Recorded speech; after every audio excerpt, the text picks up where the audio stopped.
1장에서 3장까지 배운 내용을 리뷰하겠습니다. 통상적으로 3개의 장을 학습하게 되면 한 번 정도 리뷰하는 것으로 하겠습니다.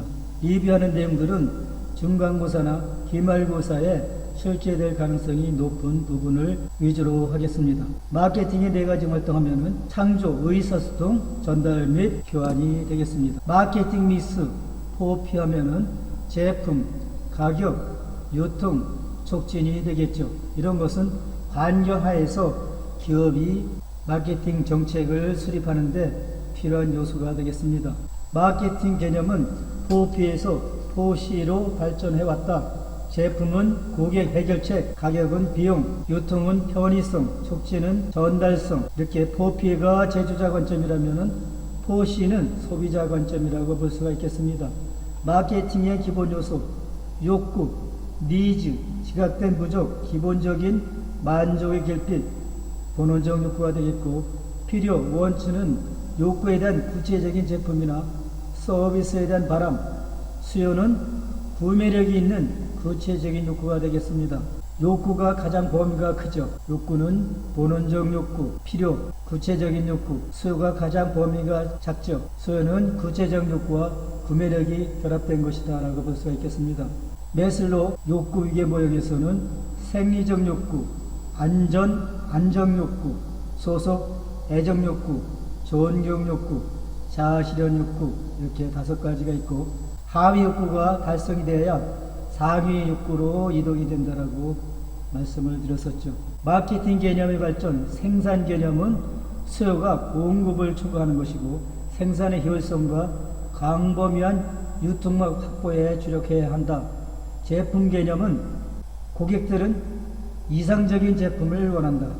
그래서 고객들이 원하는 최고의 품질과 성능을 가진 제품을 마케팅해야 된다는 얘기가 되겠고요. 판매 개념은 고객들은 자발적으로 충분히 구매하지 않는다는 관점이 되겠습니다. 마케팅 개념은 고객이 가진 문제를 해결하여 만족을 얻을 수 있도록 하는 것을 목표로 한다. 이렇게 판매 개념과 마케팅 개념의 차이는 판매 개념은 기존 제품에 집중하나 마케팅 개념은 고객 욕구에 집중한다. 라는 것이 되겠죠. 기업은 즉각적인 만족감을 주고 단기적인 소비자 편익이 높은 제품인 바람직한 제품을 생산, 판매하는 것이 바람직하다라고 볼 수가 있겠죠. 물론 유익한 제품이나 즐거운 제품도 소비자들의 욕구를 충족할 수 있기 때문에 기업의 수익을 가져올 수 있는 제품이 될 수가 있겠죠. 지각된 편익의 구성 요소라 하면은 편익, 품질, 서비스, 경험, 가격 등으로 구성이 됩니다. 소비자의 지각된 가치는 지각된 편익에서 지각된 비용의 차이를 말하죠. 가치의 유형으로서는 기능적 가치, 사회적 가치, 정서적 가치, 지적 가치 및 상황적 가치가 있습니다. 기능적 가치는 제품이나 서비스의 실용적인 목적을, 사회적 가치는 이미지나 상징을 사용함으로써 다른 집단과의 관계, 정서적 가치는 정서나 감정적 반응, 지적 가치는 신기함, 재미, 호기심, 희망이 되겠고 상황적 가치는 특별한 맥락이나 사회문화적 환경에서 비롯됩니다. 가치의 유형에서 기능적 가치는 성능, 구체적 결과, 사회적 가치는 이미지, 상지, 정서적 가치는 정서나 열정, 지적 가치는 신기성, 호기심, 상황적 가치는 물리적 맥락이나 사회적 맥락이 해당이 되겠습니다. 이러한 가치를 마케팅적으로 어떻게 조치를 하는 것이 유익한가? 기능적 가치는 품질 보증, 사회적 가치, 정서적 가치, 지적 가치, 상황적 가치가 해당하는 마케팅 조치 방법들이 있죠. 고객 비용의 구성 요소하면은 화폐 비용, 시간 비용, 심리 비용이 되겠습니다. 화폐 비용에서는 운영 비용, 전환 비용, 기회 비용이 포함이 되죠. 이런 지각된 비용의 요소를 마케팅적으로 어떠한 조치를 해야 되는가? 화폐 비용은 탁월한 설계 등 여러 가지가 있습니다. 하이 컨셉 하면은 예술적, 감성적 아름다움을 창조하는 능력이고 하이 터치라면은 인간의 미묘한 감성을 이해하는 능력, 공감을 이끌어내는 능력, 이렇게 다니엘 핑크는 정의를 내렸습니다. 2장 마케팅 환경으로 들어가겠습니다. 회사에 영향을 주는 내부 환경, 그리고 미시 환경, 거시 환경이 있죠. 미시 환경은 고객, 공급자, 중개자, 공증, 경쟁자가 되겠고, 거시 환경은 인구 통계, 경제, 정치, 공증, 해외 경쟁, 자원, 문화, 기술 등이 있겠습니다. 이런 거시 환경과 미시 환경을 합해서 외부 환경이라고 합니다. 마이클 포터의 5가지 힘, 산업 내 경쟁자, 즉 기존 기업 간 경쟁을 얘기하는 거겠죠.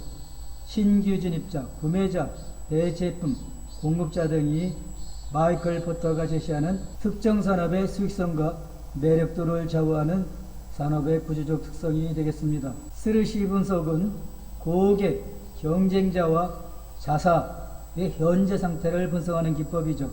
차별화와 경쟁 전략을 강구할 수 있는 그러한 수단이 되겠습니다. 수학 분석은 강점, 스트렝크스, 약점, 위크니스, 기회, 오퍼튜니티, 위협, 스트레스 이러한 4가지 요소를 분석하는 방법이 수학 분석입니다. 내부 요인하면은 강점과 약점이 되겠고, 외부 요인하면은 기회와 위협 요인이 되겠습니다. 마케팅 전략하면은 STP, 마케팅 믹스를 계획하는 것을 의미합니다. 고려해야 될 요소가 비전, 회사가 나가야 할 미래로 기업의 장기적인 목적을 의미하고, 사명, 미션은 회사가 존재해야 할 목적과 이유에 해당이 됩니다. 목적, objective, 방향 또는 중점에 대해 일반적, 포괄적 진술, 장기적 의미이며, 목표, goal은 목적을 구체한 것으로 목적을 실현하기 위한 활동 수단이 되겠습니다.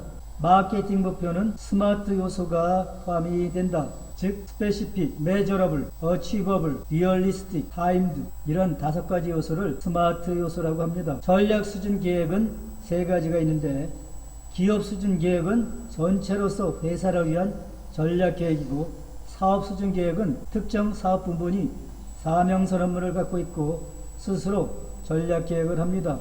기능 수준은 회사나 SBU 안에서 마케팅 계획, 회계 계획, 재무 계획을 실행하는 것을 말하죠. 전략 사업단이라고 하면은 조직 안에 자신의 경쟁자, 고객과 이익센터를 갖고 있는 산업이나 제품 계열을 의미합니다. 전략 계획 수준, 기업 수준에서 음료 사업이라고 하면은 사업 수준 계획에서는 음료 사업의 세부상, 이온, 탄산, 에너지 음료가 되겠고, 기능 수준이라면은 이온 음료에서의 마케팅, 회계, 재무 생산, 탄산 음료에서의 마케팅, 회계, 재무 생산, 에너지 음료 부분에서 마케팅, 회계, 재무 생산을 계획하는 것을 말합니다. 목적과 목표를 다시 정의하면은, 목적은 최종적으로 성취하기 원하는 방향을 의미하고, 목표는 행동을 통해서 달성하고 싶은 대상을 말합니다. 따라서 목표는 구체적이고 현실적이고 측정 가능하고 일관성 있고 계층적으로 서술되어야 합니다. 예를 들면은 2020년도에는 10% 매출 증가라고 한다면은 목표가 되겠고, 가치 제한은 고객이 제품이나 서비스를 구매하는 이유를 기업이 고객에게 알리는 것을 말합니다. 전략이라고 하면은 목적에 이르는 수단을 의미합니다. Ends of Product Growth Matrix는 4가지를 정의를 합니다. 시장 침투는 판매 증가, 판매 촉진, 가격 인하를 목표로 하고, 제품 개발은 기존 고객에게 신제품을 판매할 목적으로 신제품을 기존 시장에 도입하는 경우를 의미합니다. 시장 개발은 기업이 신시장에 기존 제품을 판매하는 것을 말하죠. 다각화는 새로운 시장에 새로운 상품을 판매하는 전략을 의미합니다. 이렇게 그림으로 보면은 이해하기가 쉽겠죠. 기존 제품을 기존 시장에 도입한다. 시장 침투가 되겠죠. 신제품을 기존 시장에 제품 개발이 되겠고, 기존 제품을 신시장에 도입한다. 시장 개발이 되겠고, 신제품을 새로운 시장에 도입한다. 다각화가 되겠습니다. Ends of Matrix에 대해서 설명을 드렸죠. 포트폴리오라고 하면은 사업의 집단, 각 SBU의 매력도 평가 도구가 되겠습니다. 즉, 회사의 전체 사업의 집합을 분석하는 것을 포트폴리오라고 합니다. 여기에는 BCG 매트릭스가 있는데 BCG 매트릭스는 시장 성장률과 시장 점유율 두 가지 요소 가지고 평가를 하죠. 문제와 별, 현금 젖수, 개 네 가지 방법이 있습니다. 이 네 가지는 확대 전략, 유지 전략, 수합 전략, 철수 전략에 해당이 들어가죠. 지접근법은 사업의 강점, 즉 내부 요인, 산업의 매력도, 즉 외부 요인에 의해서 분석하는 것을 말합니다. 지접근법을 신호등으로 설명을 합니다. 적색등, 수확이나 철수, 새로운 제품, 시장이나 기술 투자를 중지하는 것을 의미하고, 황색등은 시장 점유율을 현재 상태로 유지하거나 투자에 주의를 요합니다. 녹색등은 시장 점유율을 확대하거나 신제품, 시장이나 기술 지원을 의미합니다. 벤치마킹이라 하면은 최우수 경영 사례를 도입하는 경우를 말하죠. 벤치마킹을 수행하는 목적은 기회와 개선 방법을 확인하고 지속적인 개선 과정을 촉진하고 현실적이고 공격적인 목표를 설정하고 개선된 공정 방법을 이해하고 조직의 강점과 약점을 발견해서 사업의 우선순위를 설정하는 것을 목표로 합니다.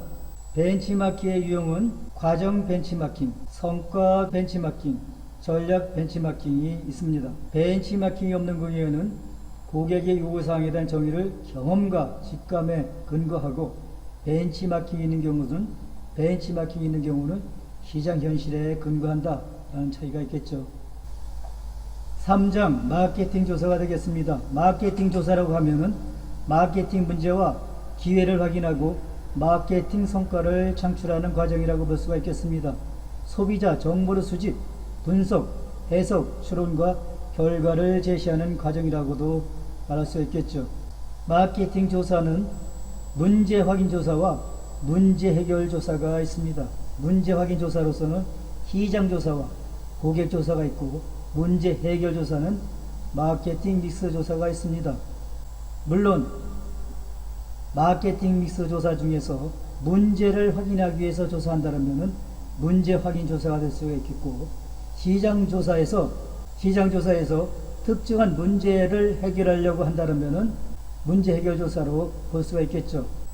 조사 설계에는 세 가지 종류가 있습니다. 탐색 조사와 기술 조사, 인과 조사가 있겠고, 탐색 조사는 조사 문제가 불명할 때 아이디어와 통찰력을 얻기 위한 조사가 되겠고, 기술 조사는 특정한 주제에 관해 응답자로부터 수집한 자료를 분석하고 그 결과를 기술하는 조사가 되겠습니다. 따라서 특정한 상황에 대한 명확한 파악과 사건의 발생 빈도를 파악하는 것이죠. 이와 달리 인과조사는 두 개 이상의 변수 간의 인과관계를 조사하는 것을 말합니다. 탐색조사는 정성조사가 되겠고, 기술조사와 인과조사는 정량조사가 되겠습니다. 조사 설계의 특징으로서 탐색조사와 기술조사, 인과조사 세 가지가 정의가 되어 있습니다. 1차 자료는 조사자가 문제 해결을 위해 직접 수집한 자료이며 비용과 시간이 많이 드는 것이 특징이죠. 2차 자료는 다른 조사 목적으로 수집한 이미 존재하는 자료가 되겠습니다. 회사는 2차 자료 조사를 먼저 하고 그리고 나서 1차 자료를 수집하는 것이 더 바람직하다라고 설명드린 바가 있습니다. 정성조사라고 하면 소비자들의 욕구, 필요신념, 태도, 감정, 동기 등 심리적인 정보를 수집하는 것을 말하고, 정량조사라고 하면은 소비자들이나 대상의 속성을 수적, 계량적으로 표현하고 관련 변수들 간의 관계를 통계적으로 분석하는 것을 말합니다. 정성조사와 정량조사의 특징, 유형, 장점, 단점, 활용이 있습니다. 문제정의, 의문을 가져야 할 사항들은 회사에서 발생하는 특정한 예외사항이나 불일치사항이 되겠죠. 의사소통법은 질문하고 응답을 듣거나 기록하는 것으로 대면, 우편, 전화, 전자우편, 인터넷 등으로 실시하고 설문지를 사용하는 서베이법이 되겠습니다. 그러나 관찰법은 현재나 과거 행동을 관찰하는 것을 말하죠. 표본을 계획할 때 고려해야 될 사항은 표적 모집단의 정의, 표본의 선택, 표본의 크기가 되겠습니다. 기술조사는 어떤 사건이 발생한 빈도나 두 변수 간의 관계를 기술하는 것을 말하죠. 이러한 기술조사의 유형으로서는 횡단조사와 종단조사가 있습니다. 횡단조사는 주어진 표본을 대상으로 단 한 번만의 자료를 수집하는 조사이나, 종단조사는 일정 기간에 걸쳐 반복적으로 관찰 분석하는 조사가 되겠습니다. 인과관계는 하나의 사건, 즉 원인이 다른 사건, 즉 결과를 일으키는 경우 둘의 관계를 말합니다. 어떠한 시장 현상이 일어나는 이유를 이해하는 것을 의미하죠.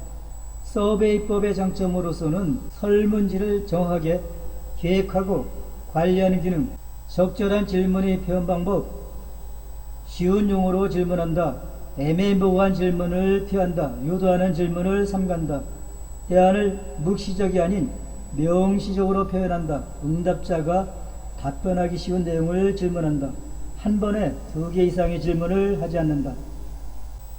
심층 면접은 특정한 주제에 대해 질문하고 의견을 기록하는 방식이 되겠습니다. 표적 집단 면접은 설문지 없이 진행하는 비구조화된 소집단 면접법으로 5명에서 8명의 표적 집단인 면접 대상자로 합니다. 주 용도로는 제품 컨셉, 제품 개발, 제품 테스트, 제품 사용도, 브랜드 이미지나 시장 기회 탐색에 사용이 되죠.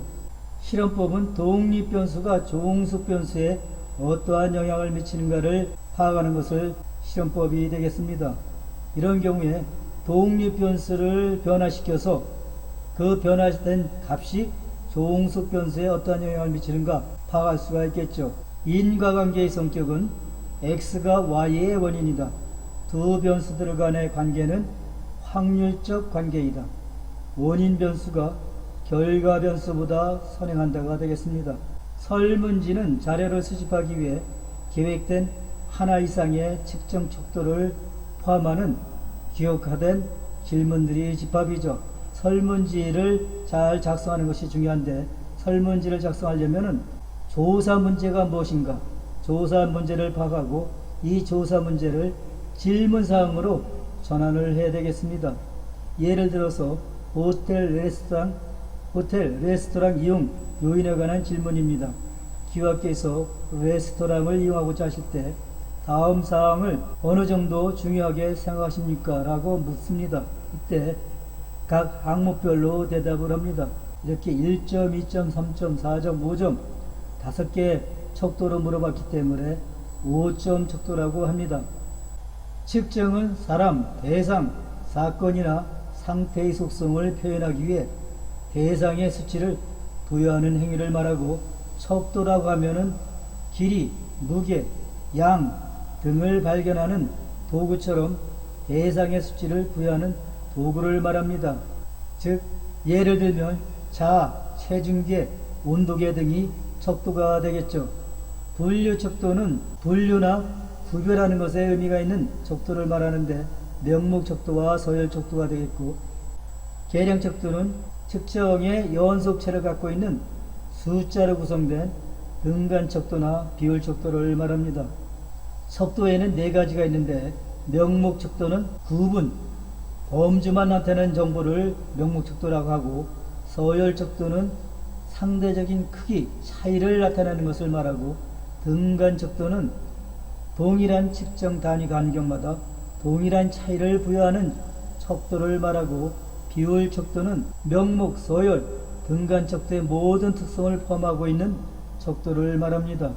따라서 명목, 서열, 등간, 비율로 내려갈수록 척도가 고급화되어 있다. 즉 척도가 더 정교하다라고 얘기할 수가 있겠습니다.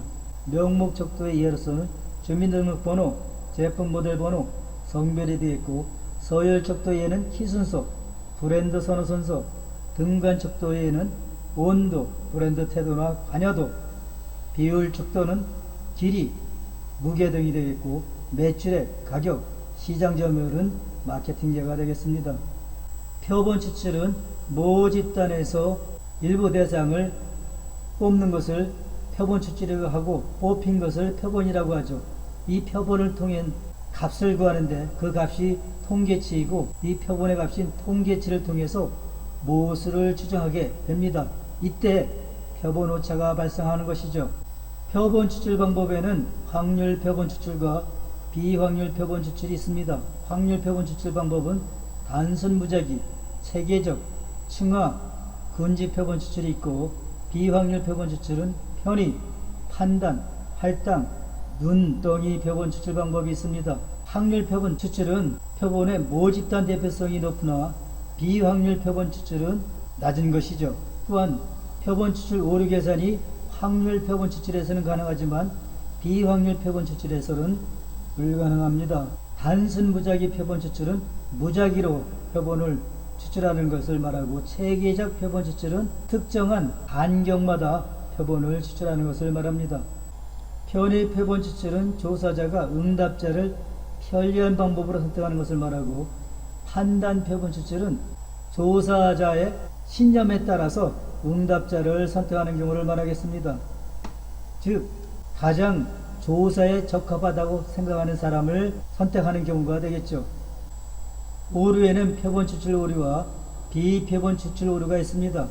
비표본 추출 오류에는 관찰 오류, 비관찰 오류가 있고 관찰 오류에는 조사 현장 오류, 기록과 처리 오류가 있고 비관찰 오류에는 불포함 오류, 부응답 오류가 있습니다. 언어의 다의적 의미 방지법. 응답자가 쉽게 이해할 수 있는 일상 언어를 사용한다. 모호한 말은 피한다. 유도 질문을 피한다. 암시적 질문을 피한다. 일반화를 피한다. 이중 질문을 하지 않는다. 이런 사항들이 있겠습니다. 적절한 질문의 표현 방법. 단순하고 흥미로운 질문부터 시작한다. 논리적이고 자연스러운 흐름에 따라 질문을 배열한다. 보다 포괄적인 질문을 한 다음 구체적인 질문을 한다. 확인 정보는 끝부분에 배열한다. 어렵거나 민감한 질문은 끝부분에 배열한다. 중요한 질문은 설문지가 매우 긴 경우에 앞쪽에 배열한다. 이런 사항들이 표현 방법이 되겠습니다. 이렇게 해서 1장에서 3장까지 리뷰를 마쳤습니다.